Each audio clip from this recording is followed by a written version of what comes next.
Welcome back to my channel. Today we'll be making a very simple tahini tilapia. This is super quick and easy, guilt-free with very little carbs, and obviously very beautiful. So let's get started. Oh, and before we get any further, please don't forget to subscribe.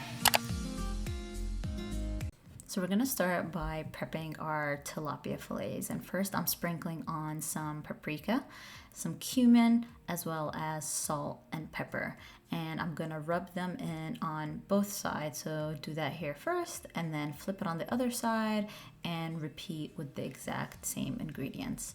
If you wanted to add something a little bit different like lemon pepper, this would work well. Some coriander might also be a nice addition, but I wanted to show you the simplest and purest form of this recipe that I've been enjoying for more than 2 years now.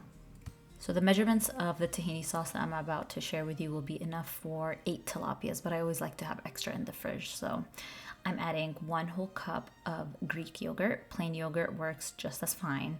And then I'm going to zest 2 lemons. You don't want to skip this part. The lemon zest really adds a nice pop of flavor.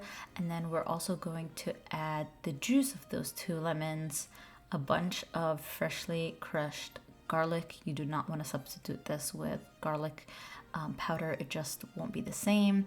And then some salt and pepper, and the star of the show, tahini paste.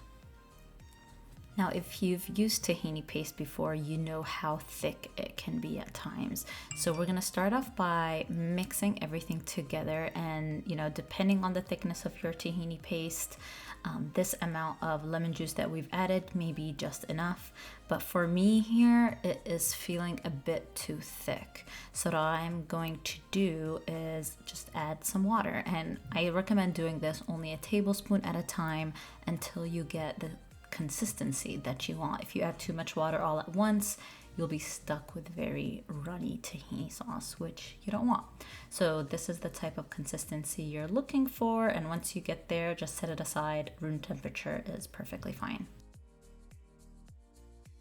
So in a large skillet, I'm melting down some butter as well as oil. The two together will keep the butter from burning too quickly. And then I'm just gonna sear the tilapia on both sides. Now, we don't need to cook it all the way through because this is eventually gonna go in the oven, but just until you get that nice amount of color. So go ahead and do that, and very gently use a large spatula to flip the tilapia so it doesn't break, and then set them aside in your baking dish and continue to cook the other fillets.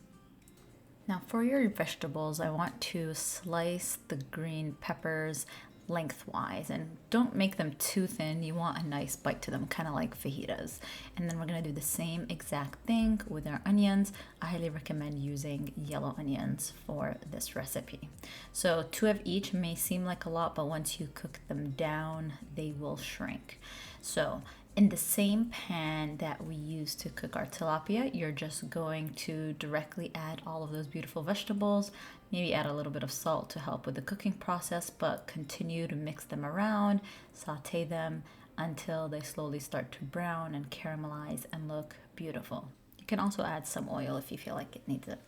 So next, while that's cooking down, I'm going to slather on the tahini mixture all over the fish. Now you can add as little or as much as you like. I like to be pretty generous and make sure that the tilapia pieces are completely covered. Once that's complete, you want to bake this for just 10 minutes at 400 degrees, and this will combine all of the different flavors. And once it comes out, your vegetables should be beautifully caramelized, just like this. Now that all the different components are ready, we will take the tilapia out of the oven, set up our station, and begin to assemble. So first, we will top off the tilapia with our beautifully caramelized vegetables, just like that. And if you feel like it's too much, trust me, there's no such thing. I really loaded it up here. And then I'm adding some freshly sliced scallions. If you don't have any green onions, then you can use parsley, and then some toasted pine nuts. And that's it. It's as simple as that. It's incredibly delicious and satisfying, low carb, and it also reheats really nicely. So I hope you enjoyed this recipe. All the details and measurements are down below, and please don't forget to subscribe.